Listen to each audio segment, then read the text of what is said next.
Hey guys, today I'm going to do another ranking video, and this is going to be my top 10 hand-wired small tube amps. I know this is kind of a specific category, but I'm a guitar player, and I love tube amps. A lot of guitar players love tube amps. There's something special about having that vintage tube technology in today's, modern electronic world. It's cool to see the tubes light up, and more than that, a lot of guitarists love the tone that you get from tubes. It's just very natural, organic, warm sounding.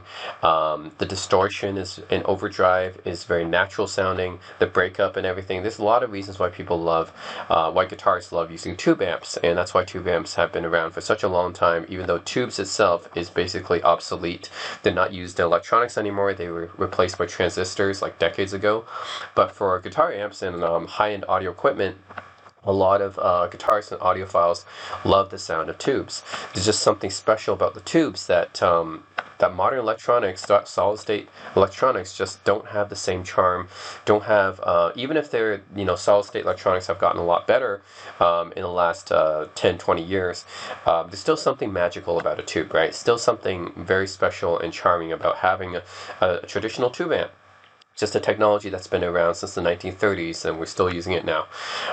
It's pretty cool.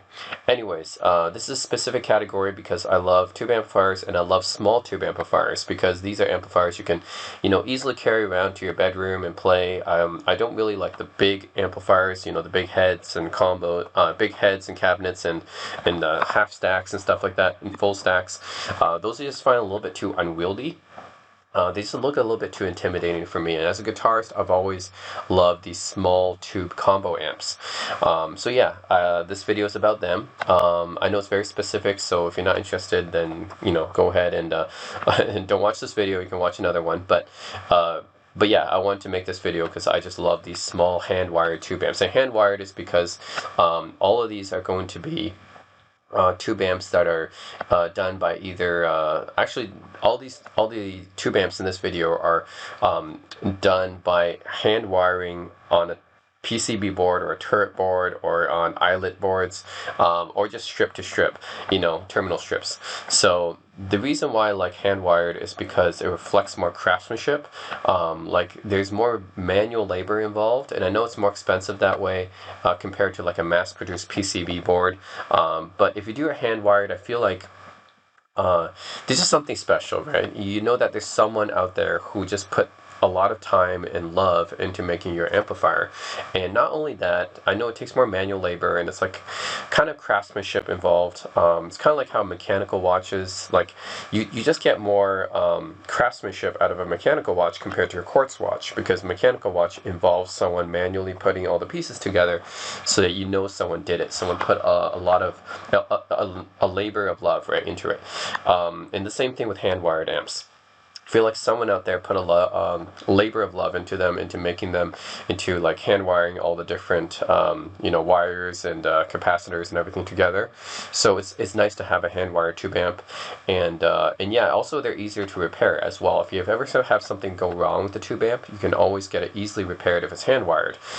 Whereas if it's on a PCB board, it's a little bit harder to repair. You have to replace the entire PCB board most of the time. So there's a lot of advantages to being hand wired, even though they are, of course, more expensive because there's more labor involved.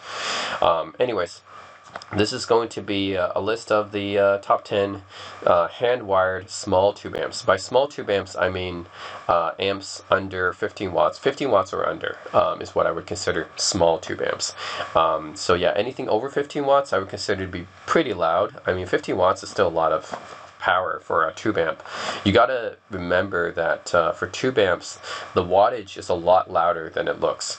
For solid state amps, if you see something like a 50 watt 100 watt solid state amp is probably equivalent to like a 25 watt tube amp. So yeah, basically I would say on average a tube amp is like 4 times louder than what the wattage would actually say. So like a 25 watt tube amp is about as loud as a 100 watt solid state amp, because tube amps are just way louder than what they seem. So anyways, yeah, that's my criteria. All right, so we're going to start off with some honorable mentions. I have 2 honorable mentions, and they're honorable mentions because I have to mention them because they are the companies that kind of started it all. So one thing you guys might not know is that there are a lot of boutique amplifier companies out there. By boutique, I mean they're very small companies, usually just one person or like a small team building these amplifiers by hand. And there are a lot of these amplifier companies out there, many more than you would think, actually. It's just like with the guitar pickups, right? I did a 3 hour or 4 hour video covering all the different guitar pickup makers out there.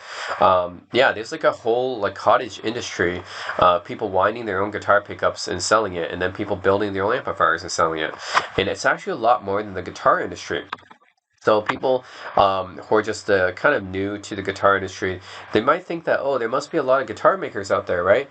Well, guitars are actually kind of hard to make. That's the thing. Like you can make your own guitar, but to be able to sell it consistently at making it very high quality and be able to sell it consistently, that's a hard thing to do. But I find with guitar pickups and amplifier companies and pedal companies, there's just so many of these like small boutique one-man shops going on out there for all these things. So yeah, a lot more than for guitars actually. Like one guy building their own guitar, that's not that easy to do. Compared to all the different guys building their own amplifiers, building their own pickups, and building their own pedals, there's a lot more of those out there. So just to let you guys know, there's just tons and tons of amplifier companies out there built by one guy or like a small team of guys, right? There's a lot more than you think. Just like with guitar pickups, right? So many guys making their own pickups by hand, and then with the pedals, so many guys making their own pedals too by hand. So these are like bigger cottage industries than even making their own guitars, which is kind of surprising. But yeah, from my research, that seems to be the case. Right. So the first two companies on my honorable mentions list, they're honorable mentions because these are companies that really kind of started it all, and both of these companies are the bigger companies. The rest of the companies, actually all the companies in my top 10 are from basically one man or just a small team shops. They're basically boutique amplifiers. So all right, let's start off with Fender. I mean, why not? Fender is probably the most well-known name when it comes to guitars and amplifiers. I mean, Fender along with Marshall and Vox. I think these are the big three when it comes to guitar amps. So the 57 Custom Champ, it's the hand-wired version. Costs $1,300 US, which is quite expensive, but it is the hand-wired version. And it's been reissued. And this amp has been reissued many times. It is really the gold standard when it comes to small practice amps. So when Fender released the Champ is like a small 5 watt amp, and this design has been copied numerous times, and really it is the kind of the gold standard because everyone looks to it when they think of a small practiced tube amp. They think of the Fender Champ. So really is the small tube amp that started it all. That's why it has to be an honorable mention, even though it's not in my top 10 exactly, because there are amplifiers I find more interesting in my top 10, but I have to mention this because this is the amp that really is the godfather of all the small practice tube amps. So yeah, you have a 5 watt hand wired all tube guitar combo amplifier. So traditionally, by the way, guys, before the 1960s, all the amps were hand wired. Actually, I should say before the late 60s. Late 60s is when transistored amps started becoming popular, but then before the mid to late 60s, pretty much every amp was hand wired. So this one takes it back to the past because Fender is offering a hand-wired line. Actually, before this one, there was an Eric Clapton version called the Eric Clapton Vibro Champ, which was also hand-wired as well. That one was also pretty good, but they don't make that one anymore, I don't think. So it's not in current production. But yeah, this one's still in current production. 5 watt hand wired all tube guitar combo amp, single 8-inch 4-ohm Weber special design Alnico speaker. It's interesting they use Weber and not Jensen.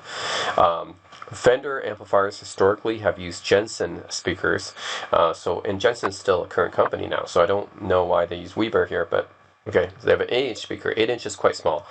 When you're talking about guitar amps, 8-inch is usually the smallest speaker that you can usually get while being kind of usable. Like smaller than 8-inch speaker, it's really not that usable for actually playing and performing. 8-inch is usually the smallest that you can get. And at this size, you're getting a pretty small amp. So 8 inches is generally like a pretty small amp. 5F1 circuit. This is a pretty famous circuit for the Fender Champ circuit.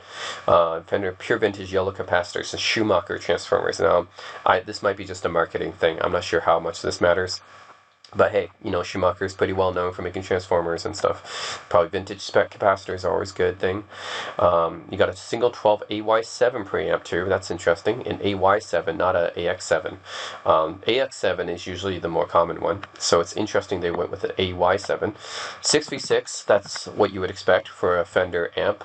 Any type of American clean tone that you can think about in a small powered amp usually comes with 6v6 tubes. So most of the amps in this video are going to be either 6v6 or EL84, which is the British equivalent. So yeah, that's probably pretty much what you would expect here. And a 5Y3 rectifier tube, which is nice to have a tube rectifier. That's historically accurate. And yeah, I mean, for an amp like this, having a Class A, I'm guessing it's a Class A. I mean, it pretty much is a Class A because you have a single power amp here, and having tube rectification, it just sounds pretty good. And it's just simple. The circuit is simple and sounds good. And that's what the Fender Champ is known for, right? Having a nice, simple circuit that sounds really good, and that's why a lot of people have tried to copy it. And it's a nice amp for bedroom playing. That's why I like these small amps. They're all good for bedroom playing, and even if you mic it up, you can even play small gigs with it. So it's very versatile. So yeah, if you want to go to like a small gig, just mic it up. Normally you can just play at home because it's not too loud because it's just 5 watts. 5 watts really is the ideal. I would say consider the ideal wattage if you want to just play at home, right, for bedroom practice. And you have two inputs actually, which is interesting. You actually don't need to have 2 inputs for this type of amp. I think just 1 input is enough, but I think, yeah, I guess the original design had 2 inputs. So that means technically you can plug 2 guitars into it at the same time. You can play with a friend, jam with a friend, I mean. It only has 1 control here, which is just the volume. So it's so simple. The circuit is so simple and yet still sounds really good. Just a 1 knob on-off switch, no standby, 1 volume knob, and two inputs, which you don't really need. But anyways, I guess that's what they had originally on it. Yeah, so classic tweed tones. So the Fender Champ is a tweed amplifier. Usually people refer to 1950s era Fender amps as tweed amps because they use tweed, right? So you notice that the covering on this amp is using tweed. So that's a very historic material for amplifiers. For Fender amplifiers, people divide them into different eras, just like they do for the Fender guitars. So for the amps, usually 1950s, it would be considered tweed. In the early 1960s is considered brown face or blonde, I guess. Yeah, and then so early to mid 1960s would be considered blonde amplifiers, and then from 1960s to late 1960-ish it would be considered blackface, and then from late 1960-ish onwards would be silver face. So yeah, that's the different eras of Fender amplifiers. You have tweed, you have blonde, you have blackface and silverface. So yeah, this being a classic tweed amplifier from the 1950s. Other classic Fender tweed amplifiers being the Fender Bassman, of course. That's probably the most famous one. One of the most important amps, if not the greatest amp ever designed, the Fender Bassman. But yeah, classic tweed design here. Special design speaker. So this is usually a Weber speaker. I'm not sure if Fender has a deal with Weber or not. Why are they using Weber speakers, not Jensen? Jensen is more historically accurate, so I don't know why they use Weber, but maybe they have a deal with them. Vintage style yellow caps. These are paper and oil caps. There's no actual advantage to paper and oil caps over something like an orange drop, but hey, they're historically accurate. So I guess they look cooler to have a paper and oil cap. So, you know, that's fine. Usually they cost a bit more, but they're vintage accurate. Chrome control panel, yeah, that's what you would expect. I mean, yeah, Fender, it's a tweed amplifier reissue, so they have the silver, chrome control panels. Again, with the 2 inputs, I'm not really sure, why the original design was 2 inputs, but I guess it was meant to for two instruments to plug in at the same time, because I don't think there's any difference between these 2 inputs here. It's not like one is a lead channel and one is a rhythm channel. It looks like it's just the same channel, so maybe that's just to be, they wanted to have you to have the ability for two guitars to plug in at the same time. Leather handle, nice. Just a nice detail, and then logo badge here. Yeah, 57 custom. Gotta mention it because it is the original classic. A bit expensive though, 1,300 bucks. I mean, but it is hand wired. And most of the amps on this list are going to be expensive because they're hand wired. Okay, so Vox. Vox is my next honorable mention because this is another historic amplifier company. Vox has been making amplifiers since the 1950s, I believe, and they're historically, I would say, Marshall is the next most important amplifier company next to Fender, but then Vox probably right after that. These are the big three. So Fender, Marshall, Vox. These are the three most important amplifier companies. Vox because they're historically associated with the British invasion, particularly the Beatles. The Beatles really used a lot of the Vox amps and kind of made them famous. But this is the AC4, which is their smallest amplifier. They're most well known for their AC30, but and they have an AC30 hand wire too. But of course, the AC30 is a bigger amp. So we're just looking at small tube amps here. So AC4 hand wired. This is their smallest one. And this is just talking about how they looked at the classic Vox amplifiers, and actually this one I don't think has a spring reverb, does it? I would be impressed if it did. No, it doesn't. Yeah, so this is talking about other amps. It doesn't have an FX loop, spring reverb. Yeah, this is talking about another amp here. I don't know why it's on the AC4 description page. So AC4 only has a few different controls and inputs here. So it's a high input and low input. So compared to the custom champ that we just saw, these two are actually different. One is actually meant for plugging in a guitar with humbuckers, in which case you would plug into the high input. And then if you have a darker sounding pickup like humbuckers, you plug into the high input. And then if you have like a single coil, right? Like a Fender single coil with more chimey, like more trebles and stuff like that, you plug into the low input here. High input is to add some of your, some of those highs back in. So if you do have a darker sounding guitar, then of course you can plug it into the high input to get more highs back. But if your guitar already has a decent amount of highs, like a Fender Stratocaster, you already have those chimey cleans, then just plug it into low input. Either input will actually work. It's just that's just nice to have more variety here. I guess the more options here if you want to plug it into a different input depending on how bright or dark your guitar sounds. It's nice to be able to have that option. Volume, treble, and bass, pretty self-explanatory here. There's no mid control, but you do have 2-band EQ here. Now you do have a reverb. Okay, so interesting, and a top boost. So didn't know an amp like this small actually has a reverb. Does it actually have an FX loop too? Interesting. Did not know that. But anyways, that's pretty impressive if it does have a reverb. So yeah, this is the smallest amplifier from Vox that they make. I mean, not the smallest overall, but we're talking about tube amps. In terms of tube amps, they make a lot of solid state amps as well, but tube amp wise, yeah, this is their smallest amplifier in their lineup. It's all hand wired. This is the power switch volume, a master volume, and this is the top boost volume. I see. So this is for the top boost. Top boost is kind of like a Vox technology where they add more high end into the sound. It's almost like the equivalent of having a built-in treble booster. So yeah, this is just for the top boost part. Of course, you can even control the treble on the top boost part. Then you have a master volume, and then you have a reverb. So it's cool that they do have a spring reverb here. I didn't know that the AC4 actually had a spring reverb, but that's cool. So this is what the AC4 looks like. For some reason they have a TBD here. I'm not sure why. Like they've been selling this amplifier for a while, so at least for the last 10 years or so. So I don't know why this is TBD still. So it comes with two 12AX7s or ECC 3083s. That's the same. It's the same tube. This is very common for preamp tubes. EL84. This is the classic British output tube. So you'll get a more British character out of an EL84 than you will out of a 6V6. And then a 12-inch Celestion G12M greenback, which is a very classic, very famous speaker. A lot of people use 12-inch Celestion G12M greenbacks. Historically, this is one of the most important speakers too. So they used this in a lot of Marshall Plexis back in the day as well. So yeah, very popular British speaker here, and of course the EL84, what you would expect from a British amp. So you get that British tone out of it. For Vox, you would expect the tone to be more jangly as well because of the top boost.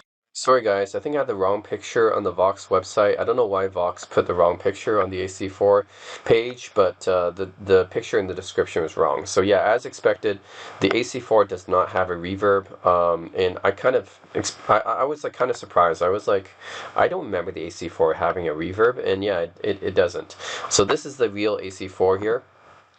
This is like a different color model, but this is the actual AC4, not the image that Vox has on their website, which for some reason is different. It's wrong. So you still have a high input and a low input here. You have gain, treble, bass, and volume. And that's really it. Simple controls. A hot cool switch. The hot cool switch is what you would expect. The cool switch is tones down the power a little bit. The hot switch ups the power a little bit, so you get more gain out of it. I think the hot just adds a little bit more gain and changes some things in the circuit. That's really about it. And then you have the power switch. So yeah, no reverb control. That's what I thought. Let's take a look at the specs here. So you do still have the Celestion G12M. That's good with a classic speaker. It is 4 watts. I was thinking it might be different because not all amplifiers match up to their name. So in this case, the AC4 is called the AC4 because it's 4 watts, which makes sense. And you have the top boost tone. And yeah, it's all hand wired. You have a hot cool voice switch, which I imagine is one is just a little bit more hotter gain than the other. And yeah, that's pretty much it. The AC4 hand wired. Now it doesn't show the price anymore because for some reason it's not available anymore. But I think it was around $700, $800 when it was brand new, I think. So around like $800. So roughly twice the price of the regular AC4, like the non-hand wired. So anyways, I have to mention Vox because it's just another historic amplifier company with a nice small hand wired tube amp. So I was thinking about this hand wired tube amp before when I was looking for a good practice amp. But I think the reason why I didn't go for it is because it was missing the reverb. I really did want to have reverb on the amp, and also it was kind of heavy, and it doesn't list the weight here, but I think it was at least 20 pounds. Yeah, so something like this, 4 watts, 20 pounds, which is not heavy, but I was looking for something with reverb, which was lighter, a bit lighter at least. So anyways, I think those are at least like 25 pounds or something.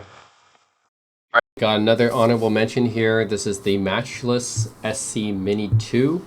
So Matchless is a boutique American amp maker, and they're well known for making kind of more higher power amps and everything, and they're well respected for their tone and everything. And yeah, I've never owned a Matchless, but I've always been curious about how they sound. The SC Mini is definitely their smallest amp, and it's not an amp that they usually like specialize in. They really specialize in more medium to higher power, like bigger amps. But yeah, I think most of their amps, I think if not all of their amps, use EL84s. So EL34s or EL84s, like basically British style. So this one uses EL84s. Preamp tubes is 12AX7 and EF86. Actually, not sure what an EF86 is. Maybe that's another name for something, but 12AX7 is definitely very common. Of course, the 5AR4 tube rectifier, $1,500 for this amp, which is expensive, but it's not out of line for what a boutique amp of this caliber is usually. It is, however, very curious because Matchless, for this one at least, doesn't hand wire this amp. It's actually a PCB board. So I do think $1,500 is quite a bit of money to pay for an amp that's using a PCB board. For an amp of this size, using a PCB board, I think $1,500 is a bit steep. Usually at this price, you can get an amp that's like from another boutique amp manufacturer, like say Swart Amps, for example. You can find for around this price an amp around this size and around the same wattage and everything for like a hand wired amp, like fully hand wired. Not PCB board, but hey, maybe part of it is just the name and everything. And I know that PCB board versus hand wired, it doesn't mean that hand wired is always better. And like tone wise, it should be exactly identical. It's just that hand wired takes more labor, so it makes sense that hand wired would be more expensive. and it's easier to repair. So like I had my Milkman amp, for example, that stopped working, but it was hand wired. So I just brought it in to Tim Marcus, the owner of Milkman Amps, and he just did it right there on the spot. He just repaired it, and it took only like 20 minutes or something like that because it was hand wired. If it was PCB, then it would be a lot harder to fix. You got to like replace the entire circuit board. So that's the advantage of hand wired, is really just for the repairability aspect. Also for the labor aspect, right? And it makes sense that hand wired amps would cost more because of labor, but $1,500 because that's a bit steep to pay for an amp that's using a PCB board, right? Like it just doesn't take as much labor, so it should be cheaper than that. 6 watts, EL84, single channel, and yeah, so I have not played this amp or you know, heard it in person. I've only heard it online, but it seems like it's pretty good. It's loaded with Celestion Creamback 612H75. Okay. Matchless logo is actually backlit. I think this lights up. So pretty good. Looks like, actually looking at it, you got one input, you got volume, and you got well, you got a master control, right? Volume, master control, and on off, and some basic EQ there, I think. Let's see. Yeah, you got tube rectifier, EL84, EF86, 12AX7. Okay, yeah, so you got a volume, a 6-position rotary tone switch, cut control, and master volume. I wonder what that is. A 6-position rotary tone switch. What is the different tones there? Cut control. So cuts what? Bass, treble. Wonder what that cuts, and master volume. So it's interesting. It's a 6-watt amp and it has a volume and a master volume. I guess the master volume works more like an attenuator in this kind of amp. But I wonder what the rotary tone switch and cut control does. That's interesting. I initially thought it was like a 2-band EQ, but no, it's not.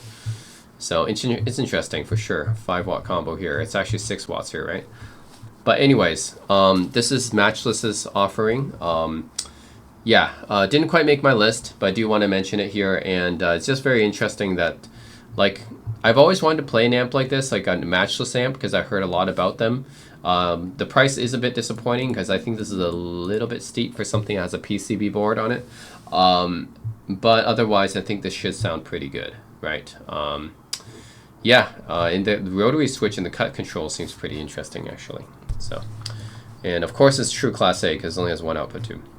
Yeah, as is pretty much all the amps on this list is going to be Class A, right? All right, yeah, so the SC Matchless Mini. Just want to mention that one. All right, so I actually do have a lot of honorable mentions, so I might as well make this list the top 15. So I'm going to be turning, so the Fender Champ, number 15, the Vox CC4, number 14, and then, yeah, the Matchless SC Mini, number 13, okay? Because might as well make it a top 15 since I have 5 honorable mentions anyways. Number 12, I'll go with the Magnatone Starlight Reverb here. So this... actually, I'm not sure if this is exactly hand-wired or not, but it's definitely from one of the more... actually, I shouldn't say if they're boutique either, but they're definitely not as big as, you know, Fender, Marshall, Vox, obviously. So Magnatone is definitely a smaller company. They're becoming more well-known now. I mean, now they have, like, Slash endorsing them and everything, but... still, they're not like a huge company, I would say. So yeah, not sure if this is hand-wired. It's definitely priced like a hand-wired tube amp for sure. So yeah, it's a 1x8 combo. It has an Accutronics Digilog reverb, which is, I mean, it's digital, so it's not the same as a tube-driven reverb. But Accutronics is very, you know, that's very well known for reverbs and everything. Fender used them and everyone. So yeah, Accutronics is a pretty well-respected name in reverb, so I'm sure the Digilog reverb is pretty good. 5 watts, powered by 1.6V6, a 12X7 at the preamp, of course. That's pretty standard. And then negative feedback feature, custom 8-inch ceramic magnet made by Warehouse Guitar Speakers. I actually, I wonder if this is similar to the one that Warehouse Guitar Speakers already just sells and makes. It says it's a custom one, but they actually do sell an 8-inch ceramic magnet speaker. So I wonder if it's just like similar to the off-the-shelf one that they sell. I have it actually. It's pretty decent. Warehouse Guitar Speakers is a pretty well-respected company for speakers. And yeah, let's see. We can get different colors here: traditional brown, camel, dark green, traditional black. 2 inputs here. I'm guessing one is for high gain and then one is for normal.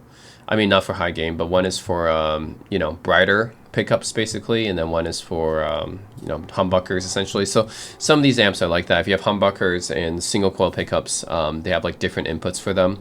So yeah, like one is like for a brighter input, and then one's for a normal input. So it could be like that. Volume, tone, and reverb controls. This negative feedback feature, I think, it's interesting. I haven't seen that in many amps of this size before. The remote speaker, that's an extension cab. Then you got power standby. Hand built in the USA. Okay, so I'm gonna say that it is maybe or maybe not hand wired, but it's hand built in the USA. So that's one reason why it's it could be considered boutique, which is nice. So Magnatone, I would consider almost like boutique because it is hand built and everything in US.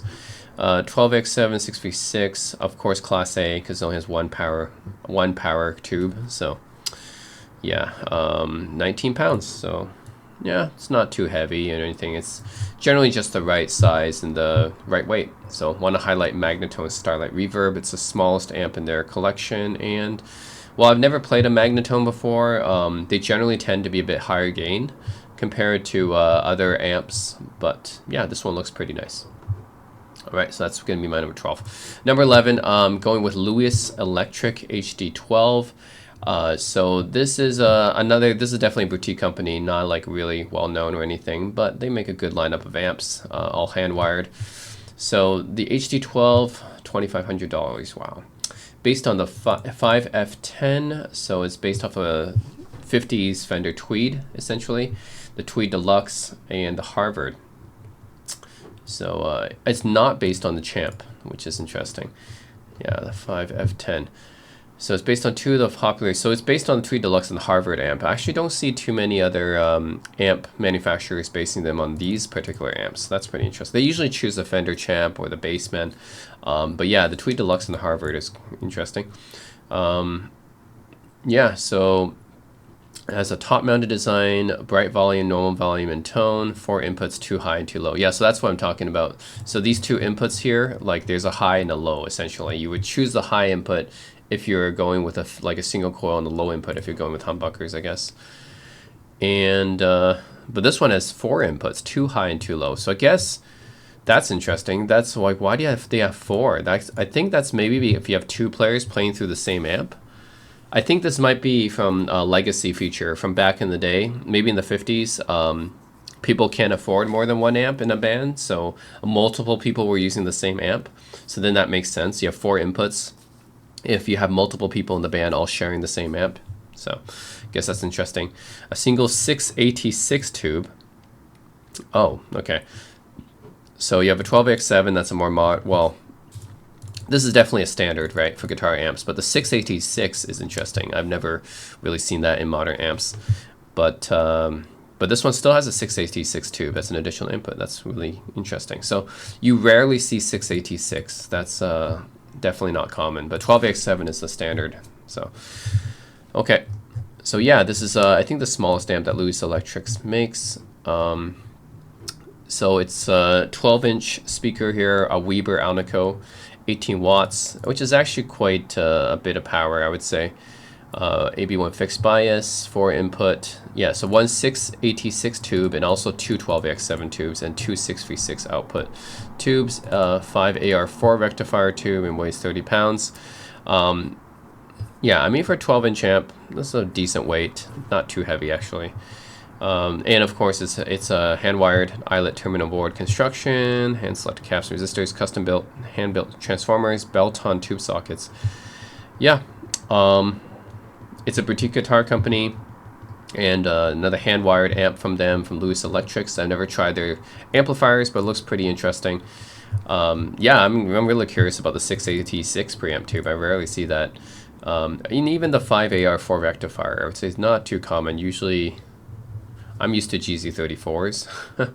So, or what's this? The 5YU6 or something like that. But the 5AR4 is not like, I haven't tried that kind of rectifier tube before. But yeah, this one is AB1, so it's not a Class A tube amp, unfortunately, but because it has tube output tubes, not in parallel. But hey, still looks really cool, so I had to highlight it here. Number 11 is the Lewis Electric HD12. Alright, so number 10 is going to be Headstrong Amplifiers Little King Reverb. Headstrong Amplifiers is one of the many boutique hand-wired guitar companies that I'm mentioning in this video. By the way, every company in the top 10 are all going to be hand-wired boutique guitar amplifiers, all based in the US actually. And mostly, I think almost all of them are made in the U.S. as well. So yeah, this is what I'm going to start out with because this is pretty much a exact copy of a Fender Princeton Reverb. It's a hand-wired Princeton Reverb replica, 12 watts with reverb and tremolo, which is pretty cool. He makes all the amps, hand wires them all himself. So this is really a direct copy of the Fender Princeton, which is a very historic amplifier. It's a blackface amplifier. So you have two inputs here for two instruments. There's no difference between these two, I don't think. So it's not like one is an overdrive, one is a rhythm, and it's not like the Vox top boost thing either. So yeah, I think it's just for two instruments. You got volume, treble, bass, reverb, speed, and intensity. So I think speed and intensity is because there's a built-in tremolo circuit, which is what you might find on a Vibroverb, but it's actually based on, okay, so the Princeton Reverb originally had those controls, I think, that's why. All hand-wired, of course, 12 watts. And yeah, it's yeah, so his model comes with a 12-inch, 40-watt ceramic speaker. It doesn't say what speaker it comes with, interestingly. It just says 40-watt ceramic speaker. I wonder what brand it is. Is it a Weber? Is it a Jensen? Is it a Celestion? Eminence? Maybe a warehouse guitar speaker? I don't know. So it's his replica of the 64 Princeton Reverb, which is a blackface amp. Remember how people divide Fender amplifiers into different periods. So the blackface is generally considered to be one of the best for clean tones. So tweed amplifiers, the Fender tweed amplifiers like the Champ, are known for breaking up quite easily, I would say. They have a good breakup overdrive tone. They're okay for clean tones, but they're known for having nice overdriven tones. Whereas the blackface amps are more well known for their clean tones than their overdriven. So this will be nice just for having a nice practice amp for clean tones here. And yeah, 12 watt, 2-powered, 6v6 is what I would expect. Again, I'm not sure why the Valvetrain used 6L6. So this one is really impressive because you have two reverb and two tremolo. So it's not just reverb, but he also puts a 2-powered tremolo system in here, which I guess what was on the original Princeton Reverb. So it's cool you have reverb and then you have tremolo as well. I generally don't use tremolo, but it's nice to have that extra effect in that amp. I usually just like to have an amp with reverb, but yeah, having tremolo is nice. You know, that's a nice extra effect there. Pine cabinets. You also get a foot switch, and then you saw the controls here. And yeah, let's see. So you can have it in choice of 1x10, 1x12 as well. $3,000 is a lot of money to pay, and this is way more expensive than actually what you would find Fender selling at. But hey, like, the thing is, when you're looking at these boutique guitar companies, like all the companies on the list, they're going to be expensive because they're going to be just one man or like a small team building all these amplifiers by hand. So that's really what it comes down to. It's like you're paying for hand-wired amplifiers, a lot of manual labor by a small team of people, or in this case, it's really one person. So one guy builds all these amplifiers and wires them all himself. That's why the price is like this. I'm not saying that I would necessarily pay this price for this amp, but yeah, that's how it is. I can understand why the price is what it is there. You can add Alnico speakers for an extra $150, but I wonder what brand they are. They don't tell you the brand, huh? So I wonder what it is. Is it Jupiter? Like, they don't say. Is it Weber? I don't know. Anyways, $3,000 is a lot of money. It's the same price for the 1x10 as the 1x12. You would think the 1x12 would cost more money, but I guess it's just a different cabinet with a different speaker. That's really it. The circuit's pretty much going to be the same. And yeah, Headstrong amps. I don't know too much about them, but I do like the fact that this is it's a small amplifier. It's under 15 watts, like I said. All my amplifiers here on this list are under 15 watts, and it comes with hand-wired tube reverb and tremolo circuit. So that's really nice. So yeah, $3,000 is a lot of money to pay. But you do get hand-wired guitar speaker with a reverb and a tremolo there. Yeah, all built by hand in the U.S. So yeah, all these guitar amps are going to be built in the U.S. Every one of the amps in my top 10 are going to be hand-wired in the USA. And 12 watts is plenty powerful. That's about as powerful as yeah, I would say like a 40 watt solid state, probably something like that. 40, yeah, around 40 watts maybe. Anyways, or 50 watts even. So number 9 is going to be the Victoria Amps Vicky-Verb. Victoria Amps is another American hand-wired boutique guitar company that's been around for a while, actually, at least since the 90s. And yeah, this is one of their original designs. They mostly make designs focused on Fender designs, just like with Headstrong. Headstrong's amps are pretty much all based off of Fender amps, and Victoria amps are the same. They're pretty much all based off of Fender amps. Mostly, I would say tweed styles and some blonde styles and brown styles as well. But yeah, the Vicky-Verb is probably my favorite amplifier from them. It's one of their original designs, at least since the 1990s. Actually, I think they've been around for quite a while. But the Vicky-Verb is pretty good. I like it. It has a spring reverb, so anything with a spring reverb and a small size, I really like. It's an Accutronic spring tank. It uses a 12AT7 tube for the reverb. This one doesn't tell you what tube it uses for the reverb. Actually, it doesn't even tell you what preamp tubes it uses either. So it doesn't tell me what preamp tube it uses, what rectifier tube it uses, and doesn't tell me what tube it uses for the reverb and the tremolo. But Victoria says is a 12AT7. That's cool. Also, it tells me the tube it uses for the rectifier too. So it's a 5Y3 rectifier tube, which is what I would expect. It's either going to be a 5Y3 or GZ34. It's usually one of those for a small two-powered amp. So for a rectifier tube, yeah, it's usually one of those two. 6V6 power tube. That's what I expect. 5 watts, Class A. Very nice. And then it says you can optionally change out the tubes for 6L6, KT66, or EL34. I'm guessing you'll have to rebias that professionally. You can also change out the rectifier tube for GC34. I mean, 5Y3 is going to be sag a little bit more than GC34, so it really depends what you want. If you really want that tube compression and sag, I think a 5.3 rectifier is fine, but if you want a little bit more output, sure, GC34.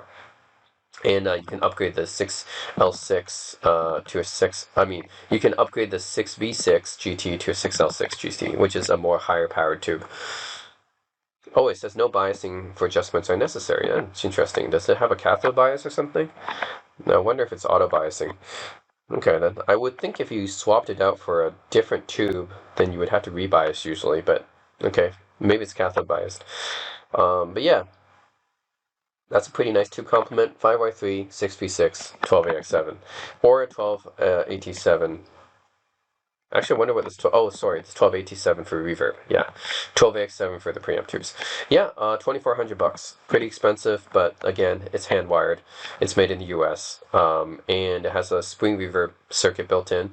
I wonder how much it weighs. It actually doesn't say how much it weighs, but anyways, I like Victoria. They've been making Fender style tube amplifiers for a while now, and the Vicky-Verb is probably one of my favorites. It just has everything I want. Small powered 5 watt Class A tube amp with the built-in spring reverb. That's all two powered. Like everything from the rectifier to the reverb, everything is two powered. So it's pretty good. I like it. Just the price, a little bit too expensive for me, but yeah, otherwise I like it. Alright, so that's number 8. So number 8 is going to be Morgan Amps PR12. This is yet another American hand-wired boutique guitar company. This one is 12 watts, and it's based around a small American 12-watt combo from the 60s, using a 12-inch Greenback Celestion, a classic speaker. The Princeton, but maybe it's the Princeton. It uses a 12-inch Greenback. Like I said, it's a very famous speaker. So yeah, Blackface is built. It's based on a Blackface amp, which means it should be really good for clean tone.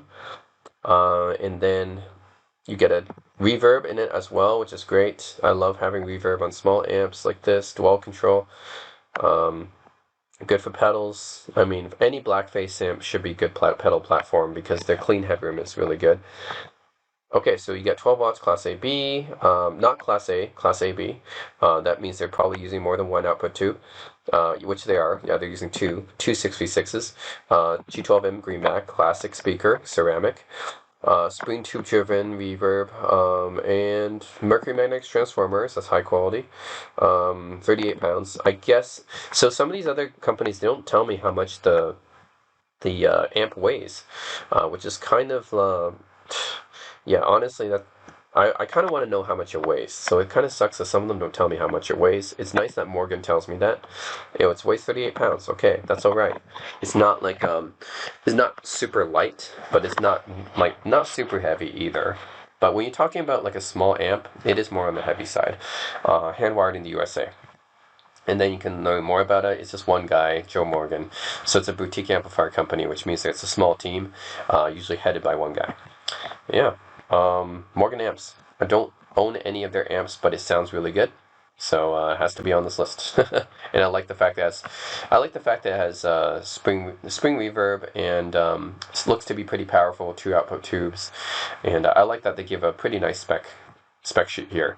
So, except it doesn't tell me what tube it uses for the reverb. Oh well. It does tell me the weight, which I like, and the dimensions, which not all amplifier companies tell me. So number 7 is a Silktone Astro. This one, compared to the Morgan amps, they're around the same price. It's also pretty similar. It's also 12 watts, and it weighs around the same weight as well, 38 pounds. Made by another American boutique handwire company. I think Silktone is actually based in California. And yeah, this one actually has an attenuator, which is pretty unique. And also has a 3-way voice switch for light, dense, and raw silk. So that's pretty cool as well. There's a mid-scoop, full mids, bypass EQ, and a boost. And then it uses 12X7, KT66, 5AR4. It doesn't have the built-in spring reverb of the PR12. However, it does have power attenuation. So if you were to give me one of the two, I think power attenuation is more of a expensive feature to have, because the thing about tube reverb is it's nice to have tube reverb, and this, of course, it's always nice to have extra effects and stuff. Reverb is an effect that I think everyone should always play with, because it's just an effect that just makes your sound better. But you can always buy reverb pedals, right? Not tube reverb pedals, but you can buy like solid state reverb pedals, and they would roughly achieve about the same effect as a tube driven spring reverb. So you can just use if you don't have a tube reverb in your amp, you can just use a reverb pedal and a solid state one, and even solid state ones can be quite good, like Strymon, Big Sky, or Blue Sky. Like those are some of the most beautiful sounding reverb pedals. I personally use the Fender Marine Layer, which is actually not that popular. A lot of people use the something like the Electro Harmonix Holy Grail or the TC Hall of Fame. So yeah, a lot of people use reverb pedals, and they more or less can kind of replace a tube-driven spring reverb. However, for an attenuator, it's something that's not as, like, you would have to buy a more expensive piece of equipment, let's just say, to replace, to add an attenuator to your amp. Right? If your amp doesn't have an attenuator, it would actually cost you a decent chunk of money to buy something external for that. So yeah, the fact that it has built-in attenuating is nice. So you can have 12 watts, but you can dial it down to 0.5 watts via an attenuator. So that's nice to have, which is different than the master volume, by the way. And then it has a 12-inch Silktone ceramic, so it has a very custom speaker. I wonder who it's made by. Maybe Warehouse Guitar Speakers, I'm guessing, because they make custom speakers. One 12X7, one KT66, one 5AR4. So this KT66 output tube is interesting. You don't see KT66s very often, so it's interesting to have that as an output tube. It's somewhere in between an EL84 and a 6v6, I'm guessing. It's got kind of American, kind of British tone out of it. I haven't really tried an amp with the KT66, but it sounds interesting. And yeah, this one, you got 3-way voice switch. So let's just take a look at the controls here. So you got input, volume. You can switch between different voicings. You got light, dense, and raw silk, which is interesting. Bass and treble controls on one knob, which is interesting as well. This attenuator, which you can dial down from 12 to 0.15. By the way, this attenuator is something that is also on the valve train as well. So I forgot, like this thing is nice to dial down, but this is also an attenuator. So I guess. Yeah, I mean, I guess in retrospect, I could, like, the valve train and the headstrong are both really good too. So anyways, not going to change the order of this, but I do have to mention that the valve train, it's cool to have this feature to dial down to 1.5 watts, like I mentioned. That's an attenuator. And Silktone does the same thing. You can dial it down from 12 watts all the way to 0.5. So that's pretty cool. And yeah, it has the on-off switch. So yeah, it's cool. You have that attenuator feature here, and you have the voicing feature, which is also really cool. And it has a KT66 output tube, which you don't normally see. This 5AR4 is probably a rectifier tube, I think. It doesn't list what it's for, but I'm guessing it's a rectifier tube, which is also something I don't see very often. I usually see 5Y3s or GC34s. 5AR4 is not that often as a rectifier. I wonder how it sounds like. So yeah, this is a pretty good amp, just doesn't have reverb. Would be nice if it had reverb, but I guess that would make it even heavier. It's the same weight as the Morgan PR12, because even though it doesn't have the reverb, it does have the attenuator. That circuit is probably what weighs it down. So anyways, this is tied for number 5, because the other one. Alright, so number 6 is the Dr. Z Z-Rec Jr. So Dr. Z is another boutique American hand-wired guitar amp company that's fairly well known. I would say amongst the boutique amplifier companies, they're probably one of the most well known, pretty popular. So this one is 15 watts output, 2 EL84 output tubes, 312X7, 5Y3 rectifier tube. I like how it has all the specs laid out here. Volume, master, bass, treble, cut controls. Let's take a look here. The cut one is interesting. I actually wonder what that is. I don't really see that control often, but you have a power and a standby, master, bass, master volume, and then you have so the difference between a master volume and a normal volume is that the master volume controls the total output past the power amp stage. The volume only controls, I guess, non-master volume is just the preamp. The volume past the preamp, but power amp stage, if that makes sense. And then bass and treble is the 2-band EQ right here, one input. Yeah, as you can tell from how many tubes, that's 3 preamp tubes, 2 output tubes, and also like this circuit here is pretty complicated for a small amp. Probably among the small amps on my list is probably one of the most complicated. The rest of the amps on this list are fairly simple circuits, more or less, but yeah, the Dr. Z Z-Rec Jr. is pretty complicated looking. 44 pounds is pretty heavy. Yeah, probably because of the circuit, right? The circuit definitely looks kind of complicated for a small amp. Now this amp is interesting because it's a collaboration between Dr. Z, the founder of the company, and Ken Fisher of Trainwreck Amps. And Trainwreck Amps is a very this company is very legendary. This company makes some of the most expensive tube amplifiers. Some of their amplifiers fetch as high prices, like 6 figures, like almost probably in the same realm as Dumble amplifiers. And everyone knows, like, all the guitarists, right, probably have heard of Dumble amplifiers, right? Made by Alexander Howard Dumble, one of the pioneers of boutique amps. Trainwreck Amps, founded by Ken Fisher, who passed away almost 20 years ago. He passed away. He made some of the most famous and most sought-after guitar amplifiers. And so this one was a collaboration that Dr. Z did with Ken Fisher before he passed away. And this is a smaller version of the Z-Rec, why it's called the Z-Rec Jr. And yeah, like, I had to put it on this list because it is a very good amp. It sounds really nice. A lot of people praise it. I haven't played one before, but yeah, I know it must be a pretty good sounding amp. I mean, he designed it in collaboration with one of the most well-respected guitar amp designers, Ken Fisher, and Dr. Z himself, right, is well known as a very good amp designer. So Z-Rec Jr., this one being a smaller version of the highly praised Z-Rec, I had to put it on this list. I'm not sure how much this costs, but it's definitely not going to be cheap. And why I don't have it in the top 5, this one doesn't have any reverb, it also doesn't have any power attenuation, and it's quite heavy. But the circuit itself, I think, is probably one of the most complex circuits out of all the amps on my list. So for number 5, it's kind of a tie because I can't really decide between these two companies. They both make really nice boutique hand-wired tube amps, and they're both actually pretty good for the price.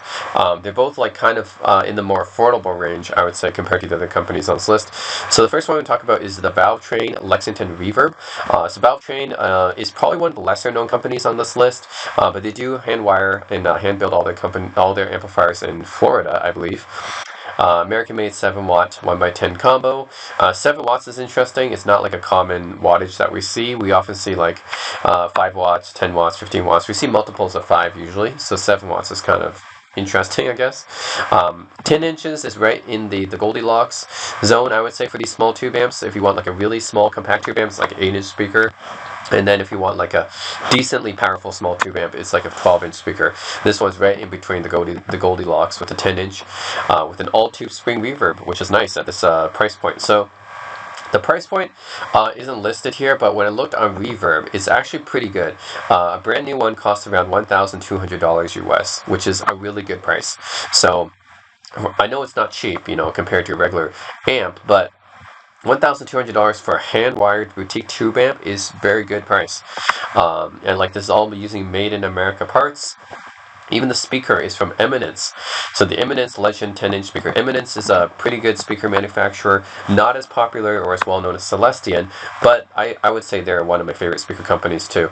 They're an American speaker company, make really good speakers. They also have a high-low power switch, so they have an attenuator to bring the output down to 1.5 watts, which is nice. So an attenuator is basically a device, like I mentioned with the Silktone, that brings your output down without affecting the tone of your amp, like a master volume might. So yeah, it's really bringing the volume down to bedroom level. A raw switch is basically a different voicing here, increasing its gain and high frequency response. So I guess this is kind of like a hot switch. So it's cool to have this raw switch. It's basically like a hot switch. And you got a 12x7 dual triode tube, all tube spring reverb circuit, 6L6, which is interesting because I think with this size you probably want to use a 6V6. So it's interesting it uses a 6L6, not a 6V6 here. And yeah, I haven't tried a Valvetrain amp before, but I've heard good things about them. And yeah, like they're all like hand built, hand wired in Florida, in the US. And we can look at the specs here. So it's 1x10 combo, 7 watts, class A. You can dial it down to 1.5 watts with the attenuator. You get 12x7, which is your standard preamp tube, the most popular preamp tube. 6L6, which is interesting, not 6V6, a solid state rectifier, not a tube rectifier. Although that's like a matter of taste, right? I don't think one is better than the other. Just if you want more sag and compression, you probably use a tube rectifier. 25 pounds for the combo.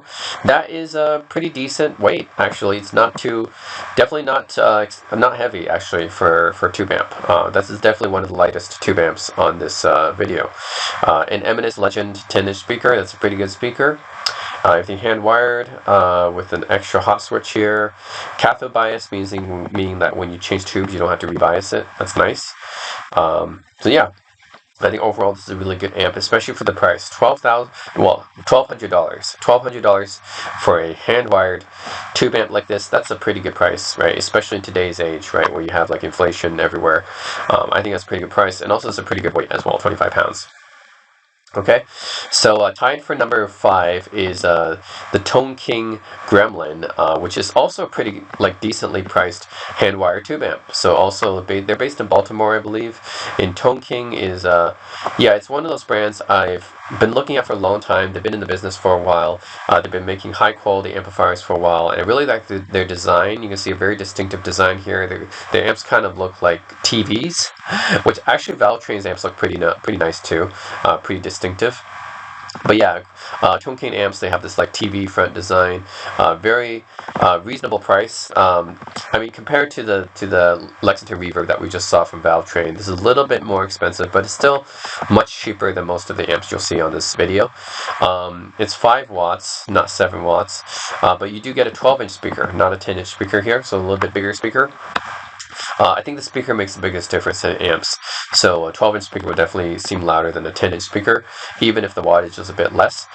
Now this one has two different channels here. It actually has a rhythm and a lead channel. The lead channel is based on the Tweed style overdrive. The rhythm channel is based on the blackface clean. So you basically have a clean channel and an overdrive channel essentially. And it has an attenuator as well. So this is a Tone King is well known for their attenuators. Their RM2 attenuator. Their attenuators get a lot of praise. So they make some of the best attenuators on the market. So yeah, the Iron Man 2 reactive attenuator, you can just dial it down. And this is like you can just dial it with like a little knob here. It's not like with the Silktone or with the Valve Train. It's not like just a switch. It's you can actually just dial it down to taste. And yeah, it's this 12-inch custom Celestion speaker that they use. And yeah, every Tone King is built made of premium Baltic birch, assembled in the U.S. So yeah, you got 5-watt, 1x12, custom ceramic speaker made by Celestion. You got 2 channels, and you got an attenuator. KT66 tubes, which again is kind of rare. Only the Silktone in this video uses that, and 12 AX7 preamp tubes as you would expect. 29 pounds, so a little bit heavier than the Valve Train, but still not too heavy. I mean, considering it's a tube amp, I'm still not like too heavy, 29 pounds, but definitely, you know, the Valve Train is still a bit lighter, 25 pounds. But yeah, I think these two are both pretty close. It really depends. Like if you want the reverb, then you go for the Valve Train. If you want 2 different channels and you want the attenuator, then you go for the Tone King. I think both of these are really nice options. They're both fairly affordable, so I would say if you want to have a really good value, then you would go for either the Tone King or the Valve Train. Out of this video, only my number 1 option, along with these 2 that I'm talking about, are probably the best values when you're talking about hand-wired tube amps. So yeah, for $1,200, the Valve Train Lexington Reverb is a really good buy. I would recommend it to anyone that's looking for a more affordable boutique hand-wired tube amp. And the Tone King as well, I would actually recommend both of these. They're both fairly affordable for a hand-wired boutique tube amp. You know, both built in the US. Both have different features depending on what you want. The Tone King has 2 channels, and it has an attenuator. The Valve Train Lexington Reverb has a built-in tube reverb, also an attenuator, although not quite as versatile as the Tone King attenuator, but it does have an attenuator, and it has an extra gain switch as well. So yeah, they're both really good. It really depends on what you want. Actually, the Lexington has a bit more power with 7 watts, but then the Gremlin has a bit bigger speaker with 12 inches. So yeah, and also the Gremlin is a bit heavier, but it's only, you know, 4 pounds difference. That's not too big. Anyways, I couldn't decide between these 2 amp companies. They're both really good for the price. I know they're both expensive, but they're both cheaper than the other options on this list. So they're, you know, compared to the rest of the amp companies on this video, I think they're very reasonable with the pricing. Anyways, can't decide between them, so they both appear at number 5. One is Tone King Gremlin. Tone King is also, again, another American boutique amplifier company, which I've liked for a long time. Yeah, they make a really like vintage looking like chassis, right? Like this one. Just look at the Gremlin. So Silktone is $1,900. So that's let's see, it's a bit cheaper than the Morgan PR12. But then what I like about Tone King is that it makes the amps really cheap. So it's $1,400. Well, not really cheap, but it's cheap for a boutique amplifier. And the design looks like a TV, right? So they call this TV design because it looks like an old school TV that you would find from the 1950s or 60s. So the Gremlin is their lowest output amp, and everything's hand wired and has a rhythm and a lead channel, which is cool because you can switch the rhythm and lead channel can basically switch between the lead input is a Tweed style drive, so you plug it into lead input and gets that nice Tweed overdrive sound that you might get from a Bassman or a Fender Champ in this case, because this is really kind of like a Fender Champ size, 5 watts. Same output as a Fender Champ, and the rhythm one is a blackface tone, so you get that high headroom clean sound. So yeah, 12-inch speaker. Doesn't really say what speaker it uses, unfortunately. Might be a custom design. But what Tone King is known for is the attenuator. So we just talked about attenuators with the Silktone. So the Ariman 2, they're especially known for their attenuator, and I think Tone King as attenuators are really highly regarded. So their attenuator is also really nice, and oh yeah, it's a custom voice Celestion. So yes, it's a custom Celestion speaker, and the fact that it has a really cool like design language to it. These Baltic birch, everything assembled in USA, of course. All the amps on my list are assembled in the US. So yeah, we can take a look at the tech details here. 5 watts, 1x12, assembled in US. Custom 12-inch speaker. It's a ceramic magnet. I'm guessing it's some kind of variation of a greenback. It's cool to have rhythm and lead channels. I guess this would be kind of like having not exactly the same as this voicing channel. So the Astro has the light voicing for a mid scoop, a dense for full mids, and a raw silk for a bypass EQ boost. So that's what the 3 voicings is for. But the Gremlin just has 2 different channels, almost like a one is like an overdrive channel and one's like a clean channel essentially. So it's a little bit different. I think the Gremlin will actually probably get you more tones in this case. It sounds like the Silktone is just like kind of like a EQ adjustment essentially, but the Gremlin is not an EQ adjustment. It's one is actually an overdrive channel and one's a clean channel. And yeah, it has the attenuator just like the Silktone does, and has a KT66 just like the Silktone. Again, not a very commonly used tube amp, so it's cool to see it here. 12AX7 preamp, and it weighs less, 29 pounds. The Silktone is 38. So yeah, they're both good. I have them tied because the Gremlin is not as powerful as the Silktone. The Silktone is a 12-watt amp that can be dialed down to 0.5 watts. The Gremlin is a 5-watt amp that can be dialed down further because it has an attenuator. Neither of them have reverb, but they both have their own strengths, right? So I do like the appearance of the Tone King better because it has a more distinctive appearance with this TV front here. But yeah, like I think they're pretty close. This one does weigh less, but that's because it's a smaller amp. It's a 5-watt amp. They both have a 12-inch speaker, but just this one's less powerful, and the circuit is not as because it's less powerful, so the transformer doesn't have to be as big. So yeah, and also probably this voice switch, it might be taking up some of the space. But hey, yeah, if you're looking for the more portable amp, the Tone King Gremlin is the way to go. Also, it's cheaper, $1,400, and the Silktone is $1,900. So, anyways, they're both good. Really depends on what you want. I think if you want a more powerful amp, Silktone is the way to go. And then I really do recommend Tone King Gremlin for a lot of people who want to have a more affordable boutique amplifier that does cleans and kind of low overdrive well. Because this one both has an overdrive and a clean channel, which is cool. So yeah, that's my number 5. Number 4 is going to be the Milkman 1W Plus. This is the amp that I own. So I'm kind of biased. I have to put this in the top 5 because I own this amp and I like it. I've used this amp for 6 years now. Yeah, probably 6 years. So Milkman is a boutique amplifier company. It's headed by one guy, really, that does everything. He does the wiring. I met him in person. He actually fixed my amp for me when I had issues with it. His name's Tim Marcus. He lives in San Francisco, which was cool because I also lived in San Francisco at the time. So I just basically drove down there and met him and got him to repair my amp. So yeah, the 1W Plus. This is, despite the name, it's actually 10 watts. I don't know why he called it the 1W Plus, but it's 10 watts.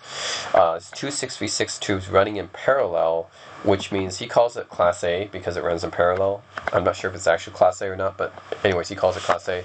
He has an attenuator built in here, so yep, you do get an attenuator just like with the Silktone and the Tone King. So it's nice to have that attenuator there. You can drive it from 10 watts. You can dial it down from 10 watts all the way down to 1 watt. That's what the attenuator does. And then it has a 12-inch speaker. That's what we see with both the Silktone and the Tone King. So I went with, there's a few different choices here. Celestion Greenback, Alnico Jupiter, Alnico VSOP, or Celestion Alnico Blue. I initially went with the Celestion Alnico Blue. This is a very legendary speaker. It's actually this first speaker designed specifically as a guitar speaker, I think.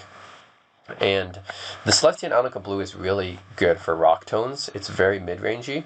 I eventually swapped it out for a Jensen because the Jensen was better for cleans. The Celestion Alnica was good for overdriven tones, better for overdriven tones really, but the Jensen was better for cleans. So I switched it. We eventually swapped the Alnica Blue for the Jensens. And yeah, that's not even one of the options here. I just did an aftermarket thing. So yeah, 10 watt, he calls it Class A. And he talks a bit about each speaker here, the Greenback 12. The Greenback is the classic, the standard. Yeah, it's got a lot of good clean tone out of it, and you got good overdriven tone out of it. It's really good for anything. The Jupiter Alnico, he says has more woody tone. I've never used Jupiter speakers. I don't know. The VSOP, I haven't used any VSOP speakers. I don't know. The Alnico Blue is a rock box basically. This just it pushes the mid range into a rock box, and it's hand wired. Mercury Magnetics transformers, Jupiter capacitor. So they use really good components here, or he uses pretty good components here. 25 pounds. I think the reason why I got this amplifier is mostly because of the weight, because it's only 25 pounds, and it has that American vintage tone, right? The sound out of this amplifier really is kind of like a blonde. It's not really blackface, and it's not really a tweed either. It's got kind of elements of both, so I call this more like a blonde amplifier. So blonde is kind of like an early 60s Fender amp. So it's good for overdrive and it's good for cleans, but not as good at either of those as the tweed or the blackface, if that makes sense. So it's kind of just a good all-arounder. So yeah, don't expect like great overdrive out of this one. Don't expect great cleans out of this one, but just very good out of both, because it does both well. So yeah, I think that's why I went for this one, the 1 Watt Plus, because this Milkman, by the way, it's a company that mostly focuses on these Fender style amplifiers, as is most of the amps on this list. But yeah, this one just kind of spoke to me. I think that it gets its name because the guy, Tim Marcus, came from a family line of milkmen, and that's how he named it, and it has this nice blonde chassis to it. The controls are pretty simple. It actually has two inputs here. They're not different. They're just for two different instruments, so you can plug in. If you have a friend over, you can basically both jam on this amplifier. So it's really the same input, no differences. Just yeah, you can have another person plug in and jam and use it. I done that with my friend when he came over. We just both jammed on this amp. You have one volume and then treble and bass, pretty simple, and you have the attenuator right there. So yeah, pretty simple controls. Well built, great sound, and it's light, 25 pounds. That's one of the lightest amps on this list. I think on this list, not many things are lighter than that. Maybe the Fender Champ would be a little bit lighter. That's really about it. I don't think anything else on this list is really lighter than that. Yeah, like even the Tonking Gremlin, this one is 29 pounds. Yeah, this one is a little bit more heavier. So I was thinking of the Tonking Gremlin, but I think I went with the 1 Watt Plus because it just happened to be 4 pounds lighter. But it's more expensive too. It's almost $2,000. So you are paying for the fact that it's one guy building it all, one guy hand wiring it in San Francisco, which is an expensive city, and yeah. It's a bit lighter than the Tonking, but the Tonking is the better deal. It's the better value, $1,400. Like I said, if you're looking for a boutique amplifier on the market, Tonking has the best value for you, because it's hard to find like an amplifier that would be like a boutique hand-wired amplifier that'd be cheaper than this. So, anyways.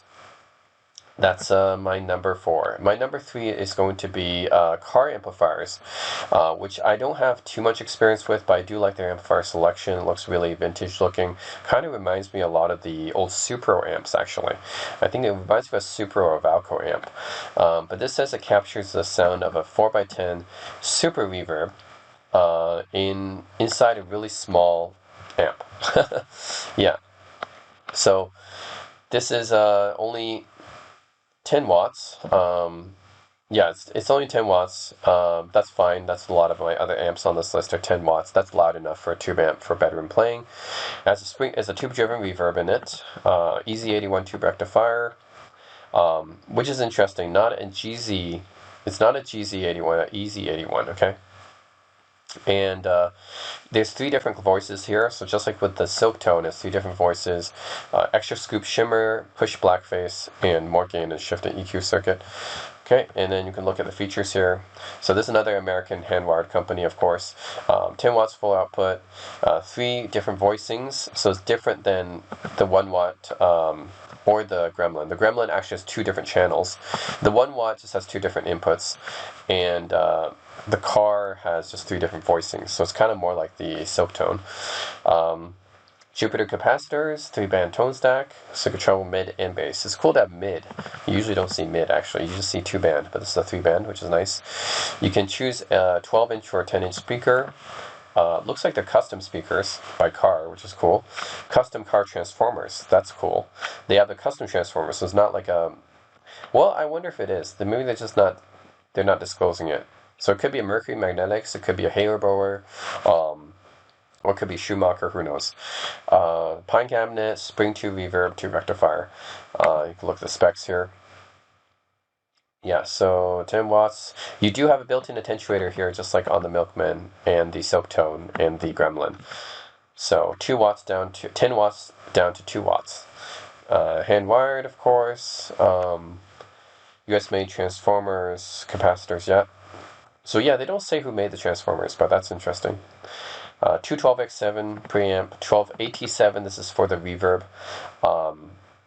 and 6BM8. This is really interesting. That's a very... I actually don't know this output tube very well. So this is current production 6BM8 output tubes. So it says this pair achieves rich, bold articulate cone reminiscent of the 6L6, but only 10 watts. So they try to take the sound of the 6L6, which is usually a higher output tube, but then just try to get the same tone but at 10 watts. Instead of using a 6V6, they decided to use a 6BM6, which I've never really seen on any other amp. So that's really unique, interesting. And an EZ81 rectifier. So that's cool. I've never seen anyone else use this output tube, so that's cool. And then you have controls of volume, treble, a full 3-band EQ, which is nice, a reverb and an attenuator. 3-position sting switch, so you got 3 voicings. Yeah, all handcrafted, and it weighs about 40 pounds for the combo, is that right? Oh yeah, for the 12-inch it's 40 pounds, for the 10-inch is 33 pounds.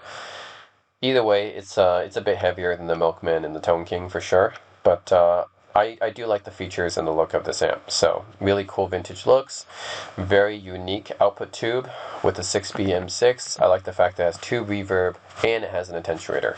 That's cool. So yeah, that's number 3 on my list. And it has 3 different voicings too. Number 2 is the Benson Vinny Reverb combo. So Benson is another custom guitar amplifier maker, like boutique hand-wired guitar maker based in Portland. And this one, I'm gonna be honest, like when it comes to feature set, it doesn't actually equal that of the Tone King or the car. It's just, I happen to really like the sound. I really dig the sound of the Benson. That kind of swayed me to put it number 2. Because I heard a lot of demos of people playing the Benson, and the fact that it's, like, Benson is like, they don't make a lot of amplifiers. They really is just kind of one guy doing it all, and they're in high demand. So, yeah, don't really get to see it for sale very often. And if it's for sale, it's usually very expensive. So, the actual price for this, I think if you find it online, is around $2,000 or $2,400 or something around, like, at least more than $2,000. So it's not cheap. But yeah, I've just really liked the sound of it. From all the demos I've heard of all these amplifiers, the Benson amps just sound amazing to me. So yeah, that kind of swayed it more in my favor. Why I'm putting it higher. It does have it has a nice spring reverb on it. Like, I've heard this is really beautiful spring reverb. This tall bird style spring reverb, and driven by a tube, of course. So they use a JJ6V6 EL84 power tube. So it uses a 6V6 as a voltage regulator, interestingly enough. So this one's not used for the circuit, and then an EL84 for the circuit, and then 12X7 preamp, and a 12D7 for the reverb. And then it has an attenuator, so you can dial it down from a quarter. You can go anywhere from 5 watts down to a quarter watts, which is nice. Again, this one has 2 reverb and an attenuator, so it's nice to have both. and it weighs 20 pounds. So this is lighter than pretty much anything on my list so far, right? So let's see. Compared to the Milkman previously was the lightest at 25 pounds. The Vinny Reverb, and I think this is another reason why I really like this amplifier. This is only 20 pounds. I really like lightweight amplifier with a lot of features. Point-to-point construction on terminal strips. So this guy, I think one of the reasons why it's so expensive and high in demand is because he not only hand wires it. So like when these other guys say they hand wire it, it's usually on a turret board, it's on an eyelet, or it's on some kind of circuit board. This guy doesn't use any kind of turret board or eyelet board. He uses just terminal strips. So this is the most basic definition of point to point. So literally, it's point to point. So he's not using like anything else, like nothing to help him. So when he says point to point, hand wired, he really means it. So it's a little bit different than all the other guys saying hand wired here are probably using turret boards or eyelet boards. He's actually not using any of that. He's just using terminal strips. So that's like literally as hand wired as you will get. The Mali 150 caps. That's pretty high, like good quality. Custom Triad output transformers. I'm not familiar with Triad, but they probably make good transformers, I'm guessing. Baltic Birch cabinet, and a 10-inch Celestion greenback. So yeah, all in all, this is a great amp. I would love to get this amp if it wasn't so hard to find. Yeah, so this guy, like basically this is like one of my dream practice amps. 5 watts, that's enough for bedroom playing, for practice. Spring reverb, it's got that. It's got the attenuator, and it's only 20 pounds. It's really got everything I want in an amp. The only thing is that it's expensive and it's hard to find. So yeah, like a lot of Benson's amps just go out of stock. He doesn't make too many of them, and if they do show up on Reverb or eBay, they're super expensive. So I do like everything about this amp, just it's hard to find and the price is expensive. But yeah, everything about this amp is great. Just yeah, not available and it's expensive for me. If it is available, I mean on secondhand market, it's really expensive. Okay, so the number 1 amplifier on my list is the Swart Atomic Junior. Yay! Okay, I think probably some of you guys might have expected this when you see some of my videos, because I played on this amp before. I've owned this amp. I've done a lot of I've done reviews on this amp. Yeah, this is just one of my favorite amps. Swart Atomic Junior is okay. I'll tell you why I like it so much. Okay, so first of all, Swart Amplifier Company. It's run by basically one guy, Michael Swart, and yeah, in the U.S. of course, he hand wires and hand builds all his amps and stuff. He does have a small team, so it's not like one guy doing it like with Benson. I think with Benson it's one guy. But yeah, there's so many features in this amp, and it's just super compact. So it's 5 watts, Class A. So we expect it has a triode reverb, so it's a 2-powered reverb inside of this amp.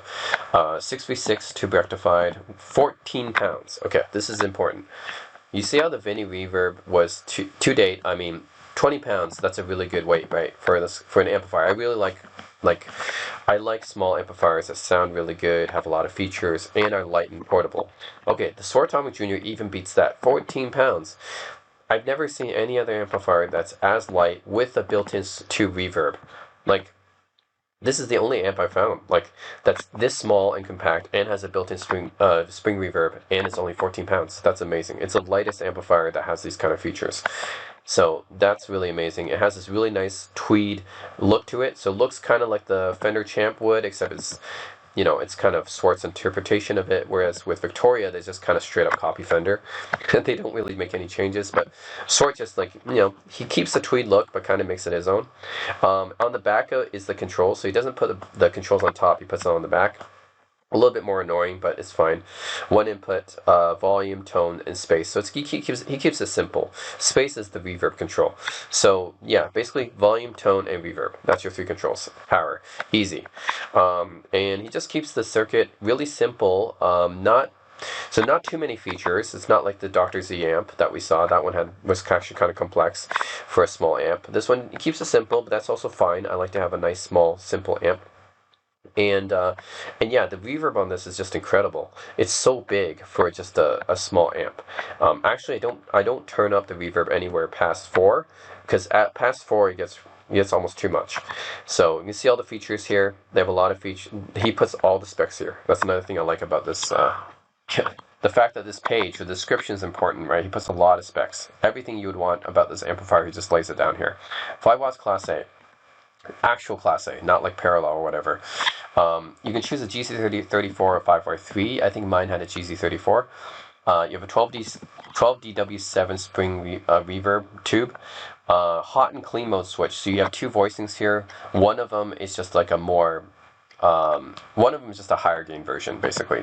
Yeah, the clean mode is what you would expect, the cool mode, and the hot mode, once you turn it on, you just get a little bit more gain, a little bit less headroom, so you can break up more easily.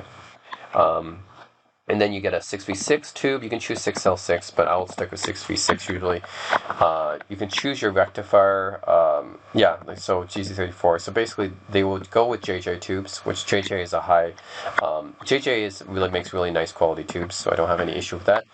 Point-to-point hand-wired circuit, cathode bias. You don't need to rebias it if you switch tubes. That's really nice to have.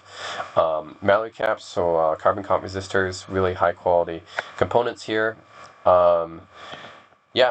Just high quality parts, 8-inch Weber signature speaker. The speaker is the only thing I'm kind of wondering if they could have had a higher quality speaker, but yeah, Webers, there's nothing wrong with Webers, just they tend to be like the default option if you're going for an amplifier, like if you don't want to drive up the cost too much. Like Webers tend to be used on more inexpensive amps, that's a thing. But I don't have any issues with Webers. They could sound good, it's just that they tend to make like cheaper speakers. I would have liked it if this was a warehouse guitar speaker, but okay. Yeah, that's just a small nitpick of mine. That's pretty much it. I mean, the reason why this amplifier is my number one is simply because even though it doesn't have the power attenuation of it doesn't have the power attenuation of the Benson or the Milkman or the Tone King. However, it does have a built-in spring reverb, and it's 14 pounds. It's so small and light. So this thing is like I said, I've never seen another amplifier that's this light with built-in reverb. And 8-inch speaker, I understand. Okay, that's one of the reasons why it's so light. Like the Benson actually is incredible for having a 10-inch speaker and still being only 20 pounds. That's actually quite incredible. But I know this is an 8-inch speaker. That's part of the reason why it's so light. But still, I mean, you can get some nice tones out of this thing. You might not be able to get many clean tones out of it because honestly it breaks up pretty easily, but still, like, the reverb is great, very massive reverb, and I can get some amazing tones out of it. You've heard that on some of my guitar videos, especially from 2012 to 2017 is when I had this amp. So yeah, you can hear some really nice tones out of this amp. It's just a beautiful sounding amp. So yeah, that's why it's number one. It really is the lightest guitar amp I've ever seen with built-in spring reverb. Oh yes, and there's another big reason why I have Swart Atomic Jr. in the number one spot. So yes, it's small, it's compact, it's very portable, very light, 14 pounds. That's the lightest out of any amplifier we've seen right in my list, and it's got built-in tube reverb, which is very impressive for a guitar amp of this size, and also $1,200 for a boutique hand-wired amp. Like, this is an incredible price. I know it's not cheap when you consider just amplifiers, right? But you have to understand this is a hand-wired boutique guitar amplifier. It's from some guy who just built this by hand in North Carolina. That's an incredible price, right? So far, the cheapest one we've actually seen was the Fender 57 Custom Amp, $1,300. This is not by a boutique company. It's by just a group of guys somewhere who hand-wired this, right? We actually don't even know if this was hand-wired in the US or not. It might have been hand-wired elsewhere, so we don't even know if this was necessarily hand-wired in the US. But this is $1,300, right, for this Fender hand-wired custom champ. So this more boutique company than Fender is done by a smaller group of people, pretty much by one or two people actually, and $1,200. That's an incredible price. So that's another reason why I have to have Swart as number one here. I mean, compared to the Benson, yeah, I like the Benson a lot, right? It's like, for 20 pounds, 10-inch speaker, that's really good. It's got, like, you know, the attenuator and the spring reverb, sounds really nice, but it's expensive. The Swart, sure, it doesn't have the attenuator, and it's an 8-inch speaker, but yeah, like 14 pounds and $1,200. That price is a lot more reasonable. It's actually even cheaper than the Tone King Gremlin, which is also great value too. So that's why Swart is my number one. If you're looking for a hand-wired boutique guitar amplifier, my recommendation to anyone is check out Swart and check out Tone King. These two are the best value options on here, and I just tend to like the Swart a little bit better because this one has that tube reverb, and it's lighter than the Gremlin. The Gremlin I think is almost 30 pounds, so this is like half the weight of the Gremlin. So, and it's the same wattage too. It's 5 watts, the same as the Gremlin, just it's half the weight. Also, comparing the Swart to the Valve Train Lexington Reverb is interesting because both of these amps are fairly affordable. They're actually the cheapest amplifiers on this list. They both retail for $1,200. That's cheaper than the Fender Champ. That's cheaper than the Tone King Gremlin. Those are the other two like kind of cheaper amps on this list. But yeah, the Valve Train and the Swart are both the most affordable options in this video. They both kind of have a similar aesthetic, as you guys can see. They both have the tweed inspired aesthetic here. It's just that it really depends what you want. I think they're both really good deals. So the Lexington Reverb does have a bit more power with 7 watts, and it also is a bigger amp because it has a 10-inch speaker. They both have tube reverb built in. So it really depends. They both have a hot switch as well. So this one has a raw switch, which is basically a hot switch. So their features are actually quite similar, and their design is actually quite similar. This one has controls on the front instead of the back. Also, I haven't really tried the Lexington Reverb, so I don't know how good their spring reverb is. But in terms of the feature set, they're fairly similar, and they're similar priced. They're both built in the US, they're both hand-wired. I would say the major difference between the two is just that the Lexington Reverb is a bit more powerful. It's 7 watts, and it's a 10-inch speaker with an Eminence Legend, which I think is a better speaker than the Weber Ceramic, honestly. That's on the Swart. And yeah, it's a bit heavier, of course, because it's a bigger. This is a bigger amp physically, because it has a bigger speaker. So yeah, this 25-pound amp, whereas the Swart Atomic Junior is still the lightest one. Like I said, 14 pounds with an 8-inch speaker. So it really depends on what you want. Do you want a really small, compact amp, the smallest and most compact amp with a built-in reverb? Then the Atomic Junior is the way to go. But if you want to have something a little bit bigger with a little bit more power, like I'm talking about 2 watts more power, not like a huge difference, but yeah, definitely a bigger, louder amp, then yeah, go for the Valve Train Lexington Reverb. So I would say that's a major difference there. Otherwise, they're both really good deals. $1,200, I think, is a pretty good price to pay for a hand-wired boutique tube amp. Both of these built in the U.S. By a small team of people. Both of them all tube spring reverb. Both of them have a hot switch. And both of them have similar design.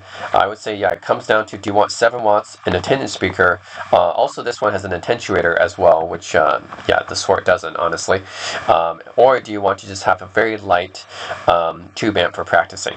So this is a very light, very compact, smaller tube amp. This is just physically smaller than the Valve Train. It has an 8-inch speaker, not a 10-inch speaker.